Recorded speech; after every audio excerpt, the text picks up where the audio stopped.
Guys അങ്ങനെ കേരള ബ്ലാസ്റ്റേഴ്സിന്റെ ഒരു സീസൺ കൂടി ആരംഭിക്കുകയാണ്. അതായത് ഡുറൻ കപ്പിലെ ആദ്യത്തെ മത്സരം നാളെ മുംബൈ സിറ്റി എഫ് സിക്കെതിരെ കളിക്കാൻ പോവുകയാണ്. അപ്പം ഒരു മാച്ച് പ്രിവ്യൂ എന്ന നിലയ്ക്കൊന്നും അല്ല വീഡിയോ ചെയ്യുന്നത്. ഡുറൻ കപ്പിൽ അങ്ങനെ ഒരു ചെയ്യേണ്ടതുണ്ടോ എന്ന് എനിക്കറിയത്തില്ല. ഇൻ കേസ് അടുത്ത ലെവലിലേക്ക് പ്രോഗ്രസ് ചെയ്യുന്ന സാഹചര്യം അല്ലെങ്കിൽ ഇങ്ങനെ അങ്ങനെ ചെയ്യേണ്ട ഒരു സാഹചര്യം വന്നു കഴിഞ്ഞാൽ ചെയ്യാം. ഇപ്പം എന്താണെങ്കിലും അങ്ങനെ ചെയ്യേണ്ടതില്ല എന്നുള്ളതാണ് എനിക്ക് തോന്നുന്നത്.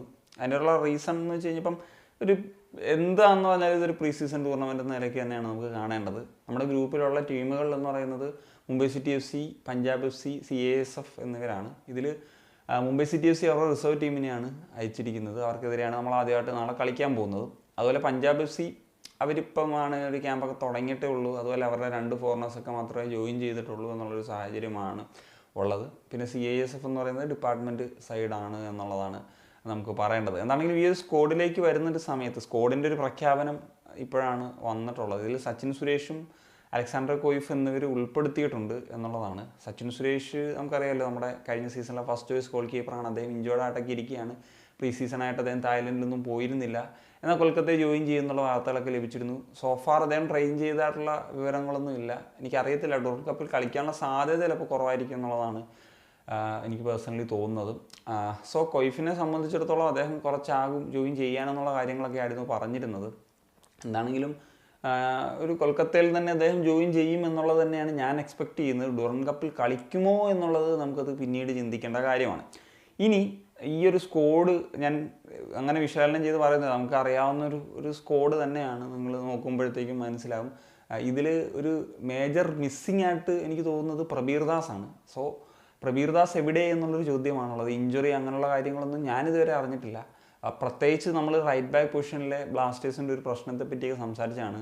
അതിനൊപ്പമാണ് പേരിനെങ്കിലും അവിടെ ഉണ്ടായിരുന്ന പ്രബീർ ദാസ് ഇല്ല എന്നുള്ളൊരു കാര്യം നമുക്ക് മനസ്സിലാക്കാൻ സാധിക്കുന്നത്. അപ്പം എന്താണ് ഉദ്ദേശിക്കാൻ പോകുന്നതെന്നുള്ളത് നമുക്ക് ഓൾറെഡി ചിന്തിക്കേണ്ടതാണ്. കാരണം പ്രബീർ ദാസ് ഈ ഒരു സീസൺ കഴിഞ്ഞപ്പോൾ പോകണമെന്നായിരുന്നു എൻ്റെ പേഴ്സണലി ഉള്ളൊരു ആഗ്രഹം എന്ന് പറയുന്നത്. കാരണം കഴിഞ്ഞ സീസണിലാണെങ്കിലും ആദ്യത്തെ ഒരു ഇതിൽ അദ്ദേഹം കുറേ കമ്മിറ്റ്മെൻ്റ് ഒക്കെ കാണിച്ചു. പക്ഷേ അദ്ദേഹത്തിൻ്റെ ഫിറ്റ്നസ് ലെവലാണെങ്കിലും പെർഫോമൻസിലാണെന്നൊന്നും അത്ര വലിയ ഒരു മികവായിട്ടൊന്നും എനിക്ക് തോന്നിയിരുന്നില്ല. എന്താണെങ്കിലും എന്തോ പേഴ്സണൽ റീസൺസ് ഒക്കെയാണ് അദ്ദേഹം ഇടക്കാലത്ത് സ്ക്വാഡ് ഇല്ലാത്തതെന്നൊക്കെയാണ് പറഞ്ഞിരുന്നത്. എന്താണ് ഇപ്പം എന്നുള്ളൊരു സാഹചര്യം എനിക്കറിയത്തില്ല. സോ പ്രബീർ ദാസിനെ ഒന്നും നമുക്ക് എന്താണ് സെല്ല് ചെയ്യാൻ പറ്റാത്തതെന്നുള്ളത് എനിക്കറിയത്തില്ല. കാരണം നമ്മുടെ ഫേവറേറ്റ്സ് ആയിട്ടുള്ള പ്ലേയേഴ്സിനെയൊക്കെ പല കാരണങ്ങൾ പറഞ്ഞ് സെല്ല് ചെയ്യും. ഇങ്ങനത്തെ ഡിമാൻഡ് ഇല്ലാത്തതായിരിക്കും. എന്താണെങ്കിലും ഇനി പലരും പറയും, അല്ലെങ്കിൽ നമുക്ക് കാണാനൊക്കെ സാധിക്കും, വേണമെങ്കിൽ നമുക്ക് വേണമെങ്കിൽ ഹോർമിയ റൈറ്റ് ബാക്കിൽ കളിപ്പിക്കാം, അല്ലെങ്കിൽ പ്രീതത്തിനെ കളിപ്പിക്കാം, സൗരവിനെയും രാഹുലിനെയും വേണമെങ്കിൽ നമുക്കിവിടെ പരിഗണിക്കാം. ഐബാനെ പ്രീ സീസണിൽ കളിപ്പിച്ചിട്ടുണ്ട് എന്നൊക്കെ ഇത് പറയേണ്ടി വരുന്നത് നമ്മുടെ ഒരു ഗതികേടാണ് എന്നുള്ളതാണ്. പിന്നെ മറ്റ് പൊസിഷൻസൊക്കെ നോക്കുമ്പോഴത്തേക്കും എനിക്ക് ഏറ്റവും നല്ല പൊസിഷൻസ് ആയിട്ട് തോന്നുന്നത് ലെഫ്റ്റ് വിങ്, അതുപോലെ ലെഫ്റ്റ് ബാക്ക് പൊസിഷൻ, പിന്നെ അത്യാവശ്യം നമ്മുടെ മിഡ്ഫീൽഡും കുഴപ്പമില്ല എന്നുള്ളതാണ്. ഞാൻ എപ്പോഴും പറയുന്ന പോലെ എനിക്ക് റൈറ്റ് ബാക്ക് പ്രശ്നം തന്നെയാണ്. ഇപ്പോൾ ആ പ്രശ്നം കുറച്ചും കൂടി മോശമായെന്ന് പറയാം. റൈറ്റ് വിങ്ങിൽ ഈ പറഞ്ഞ പ്രോപ്പർ റൈറ്റ് വിങ്ങേഴ്സ് എന്ന് പറയുന്ന പ്രശ്നങ്ങൾ ഇനി അഡീഷൻസ് വരേണ്ടതാണെന്ന് തന്നെയാണ് ഞാൻ വിശ്വസിക്കുന്നത്.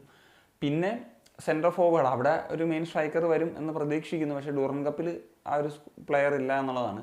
എന്താണെങ്കിലും ഇപ്പോൾ നമ്മൾ ഡുറൻ കപ്പ് എന്ന് പറയുന്നൊരു മെയിൻ പ്രീ സീസൺ ടൂർണമെൻറ്റിലേക്ക് വരുമ്പോഴും നമ്മളുടെ മെയിൻ സ്ട്രൈക്കറും മെയിൻ സെൻറ്റർ ബാക്കും ഇല്ലാണ്ടാണ് നമ്മൾ ഇറങ്ങാൻ പോകുന്നത് എന്നുള്ളതാണ്.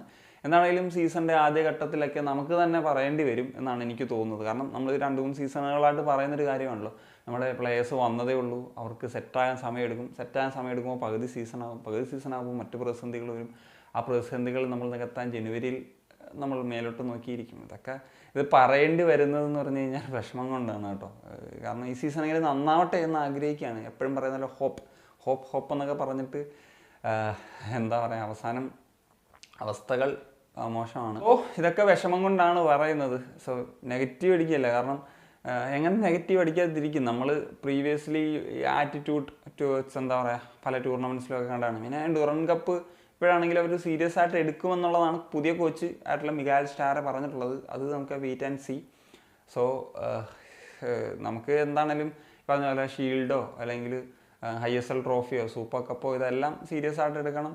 എല്ലാം സീരിയസ് ആയിട്ട് എടുത്താലേ ഒരെണ്ണമെങ്കിലും കിട്ടുകയുള്ളൂ എന്നുള്ളതാണ് ഞാൻ പ്രതീക്ഷിക്കുന്നത്. എന്താണെങ്കിലും ഡുറൻ കപ്പിലേക്ക് വരുമ്പോഴത്തേക്കും അങ്ങനെ ഒരുപാട് ടീമുകൾ ഒരു ഫുൾ സ്ക്വാഡായിട്ട് വരുന്നില്ല.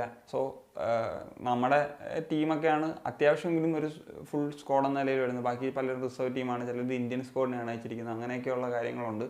ഈ ഒരു ഗ്രൂപ്പിൽ നമ്മൾ നോക്കുമ്പോഴാണെങ്കിലും നമ്മൾ തന്നെയാണ് ഫേവറേറ്റ്സ് എന്ന നിലവിലത്തെ സ്കോഡ് നമ്മൾ നേരത്തെ പ്രീ സീസൺ തുടങ്ങിയതൊക്കെ വെച്ച് പറയാനായിട്ട് സാധിക്കും എന്നുള്ളതാണ്. പക്ഷേ ഡുറൻ കപ്പിൻ്റെ ചരിത്രത്തിൽ നമ്മൾ സീനിയർ ടീമിനെ അയച്ചപ്പോഴൊന്നും അടുത്ത ലെവലിലേക്ക് പ്രോഗ്രസ് ചെയ്തിട്ടില്ല. ഒരു വട്ടം റിസർവ് ടീം പോയി അവർ ക്വാർട്ടർ ഫൈനലും കളിച്ചിരുന്നു. സോ അതുകൊണ്ട് തന്നെ നമുക്ക് റിസർവ് ടീംസിനെ അങ്ങനെ അത്ര തള്ളിക്കളയാനും സാധിക്കില്ല. കാരണം അവർ ആ ഒരു ഫുൾ പൊട്ടൻഷ്യലിൽ കളിക്കും.